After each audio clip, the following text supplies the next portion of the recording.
हरिओम मित्रों, आज हम जानेंगे कि जो हाइड्रोसील की समस्या है वो किन किन लोगों को होती है और योग और प्राणायाम के माध्यम से किस प्रकार से हम हाइड्रोसील की समस्या को दूर कर सकते हैं। साथ ही हम जानेंगे कि आयुर्वेद में ऐसी कौन सी दवाइयां हैं जिनके माध्यम से हम हाइड्रोसील की समस्या को जड़ से दूर कर सकते हैं। तो आपको वीडियो को पूरा देखना है, हर एक पार्ट बहुत इंपॉर्टेंट है। यदि आप मेरे वीडियो में नए व्यूवर्स हैं तो आप चैनल को सब्सक्राइब जरूर कीजिएगा और बेल आइकन को प्रेस जरूर कर लीजिएगा, जिससे कि मेरी आने वाली हर वीडियो का नोटिफिकेशन आप तक प्राप्त हो जाए।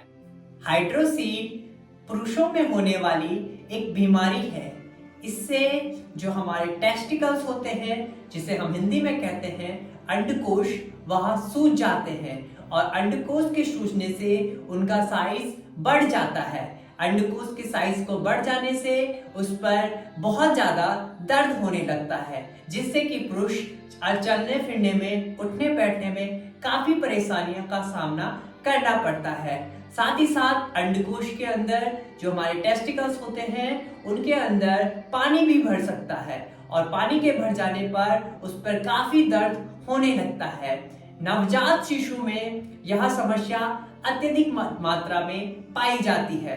जो नवजात शिशु होते हैं 2 से 3 साल तक उनके हाइड्रोसिल्स की समस्या आने लगती है और खुद ब खुद सही हो जाती है, परंतु 40 साल की उम्र के बाद पुरुषों में यह समस्या अत्यधिक मात्रा में पाई जाती है। उनके टेस्टिकल्स में पानी भर जाता है, सूजन आने लगती है और उनको चलने फिरने में काफी समस्याओं का सामना करना पड़ता है, जिससे कि उनको उठने बैठने में भी काफी प्रॉब्लम आने लगती है। साथ ही साथ जो उनके टेस्टिकल्स होते हैं उनके सूजन आने से उनके जो शरीर की बनावट है उसमें भी काफी प्रॉब्लम आने लगती है। अब हम जानते हैं कि जो हमारे हाइड्रोसिल्स की समस्या है उसके क्या क्या लक्षण हैं, हमें कैसे पता चले कि हाइड्रोसिल की समस्या आ रही है।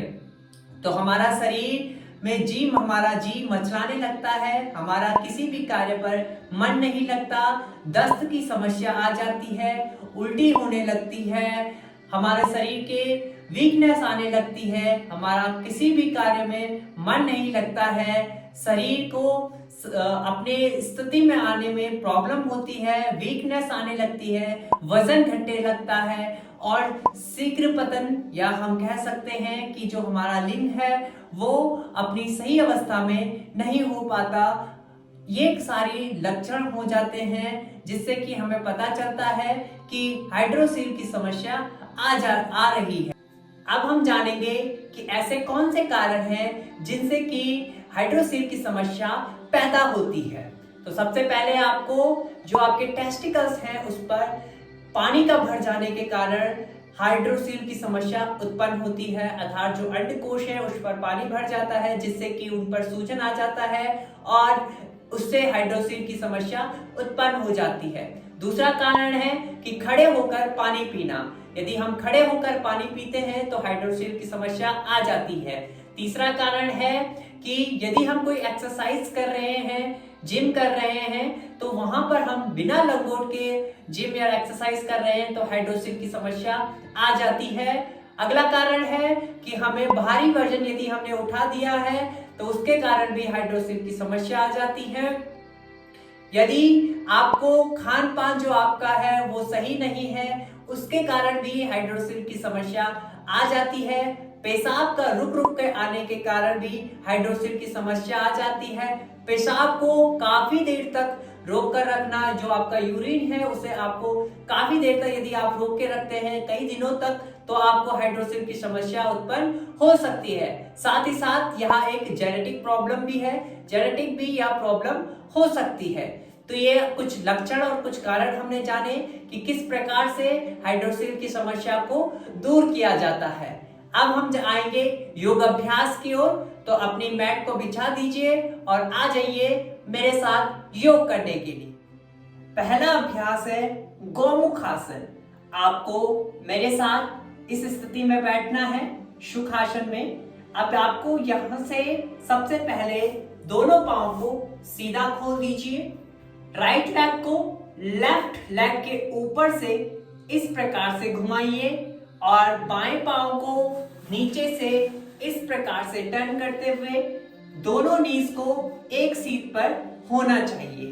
राइट हैंड को ऊपर उठाएंगे, लेफ्ट को नीचे से लेकर जाएंगे और पीछे से इंटरलॉक कर देंगे। साइड में आपको दिख रहा होगा कि आपको पीछे से किस प्रकार की स्थिति को बनाना है और इस तरीके से आपको होल्ड करके रखना है कम से कम 2 से 3 मिनट तक, जितना देर आप कर सकते हैं। धीरे से वापस आएंगे और सेम स्थिति को दूसरे पांव से भी दोहराएंगे। जिस पांव को आपने ऊपर रखा था उसे नीचे की ओर लेके आएंगे और जिसे नीचे रखा था उसे ऊपर लेके आएंगे। हाथ को भी चेंज करेंगे इस प्रकार से। साइड में आपको दिख रहा है कि पीछे से किस प्रकार से आपको हाथों को इंटरलॉक करके रखना है, होल्ड रखना है, स्थिति को बनाए रखना है। गर्दन सीधी रहेगी और नॉर्मल ब्रीथिंग में सांस लेंगे। ज्यादा इनहेल और एक्सहेल पर ज्यादा आपको फोकस रखना है और ध्यान को रिलैक्स में नियमित रूप से सांसें लीजिए और छोड़ दीजिए। धीरे से वापस आएंगे, जिस प्रकार से गए थे उसी प्रकार से वापस आएंगे। रिलैक्स करेंगे। ये था गोमुखासन। अगला अभ्यास करेंगे हम गरुड़ासन का। इसके लिए आपको खड़े हो जाना है अपने मैट पर इजीली, आराम से। गरुड़ासन के लिए आपको क्या करना है, लेफ्ट लेग को बेंड करते हुए इस प्रकार से टर्न करते हुए राइट हैंड लेग के पीछे से ले जाते हुए अपनी नीज को हल्का सा बेंड करते हुए हाथों को भी इसी अवस्था में लेके आएंगे। ये है गरुड़ासन की स्थिति। सामने देखेंगे और होल्ड करेंगे जितनी देर आप रुक सकते हैं। बहुत ही सरल स्थिति है, बस आपको बैलेंस बनाकर रखना है और सामने किसी एक बिंदु को टारगेट करते हुए देखते रहना है। धीरे से वापस आएंगे जिस प्रकार से गए थे। अब इसी चीज को दोबारा दूसरे पांव से दोहराएंगे और हाथों की स्थिति को चेंज करेंगे। सामने देखेंगे और होल्ड करते हुए रिलैक्स करेंगे। वही आपको टारगेट एक रखना है, सेम स्थिति पे होल्ड करना है। सामान्य ब्रीथिंग में सांस लीजिए और सांस को छोड़ दीजिए।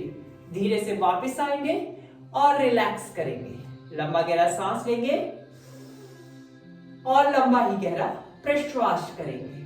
अगला अभ्यास करेंगे, अपने दोनों हाथों से अपने कानों के ऊपरी वाले हिस्से को, ये आपको देख पा रहे हैं, यहाँ पर आपको प्रेस करना है दोनों हाथों से और यहीं से आपको उठक बैठक करना है। यूं 1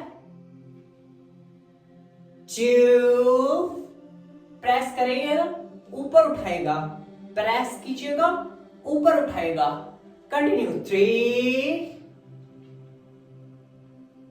4 5। ऐसे ही आपको कम से कम 5 से 10 बार करना है और आपको रिलैक्स करते हुए इस अभ्यास को करना है। एक महत्वपूर्ण प्राणायाम जो इस हाइड्रोसील की समस्या के लिए लाभकारी है वह है कपालभाति प्राणायाम। आपको करना कैसे है, दोनों हाथों को इस प्रकार से ज्ञान मुद्रा में बनाकर घुटनों के ऊपर रखेंगे, आंखों को बंद करेंगे, सांस भरेंगे और अपने पेट को संचालित करेंगे।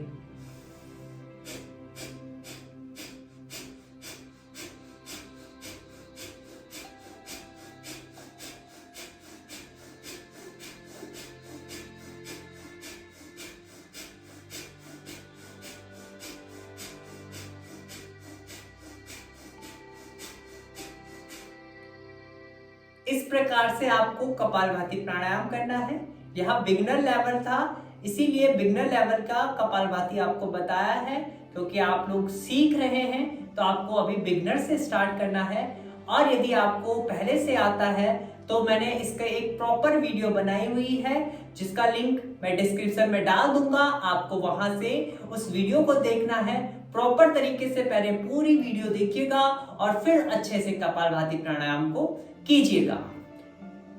अब हम आएंगे कि हम कौन से ऐसे आयुर्वेदिक दवाइयों का यूज कर सकते हैं जिनसे हमें तुरंत लाभ मिले, क्योंकि आपको पता है आयुर्वेद एक ऐसी स्थिति है, ऐसा विज्ञान है जो योग में शामिल है, अर्थात योग और आयुर्वेद दोनों साथ में चलते हैं। तो आयुर्वेद में ऐसी कौन सी दवाइयां हैं जिनसे कि हमको इस हाइड्रोसील की समस्या से लाभ मिलेगा। तो पहली जो दवाई है वो है प्रभाकर बटी। प्रभाकर बटी, यदि बच्चों को हाइड्रोसील की समस्या है तो एक बटी आपको लेनी है, और यदि बड़े को इस समस्या है तो आपको 2 बटी लेनी है, अर्थात 2 गोलियां लेती हैं। दूसरी जो दवाई है वो है पुनर्नवाति मुंडुक।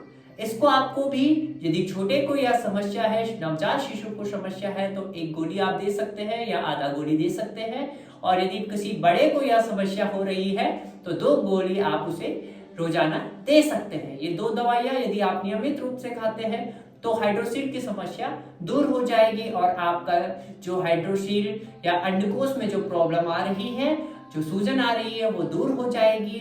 आपका जीवन अच्छे से व्यतीत होगा, आपको उठने बैठने में कोई प्रॉब्लम नहीं होगी, और आपकी लाइफ हैप्पी हो जाएगी।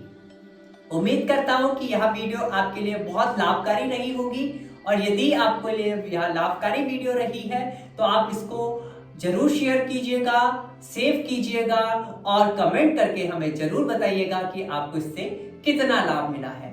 मिलते हैं एक नई इंटरेस्टिंग वीडियो के साथ, तब तक के लिए हरि ओम।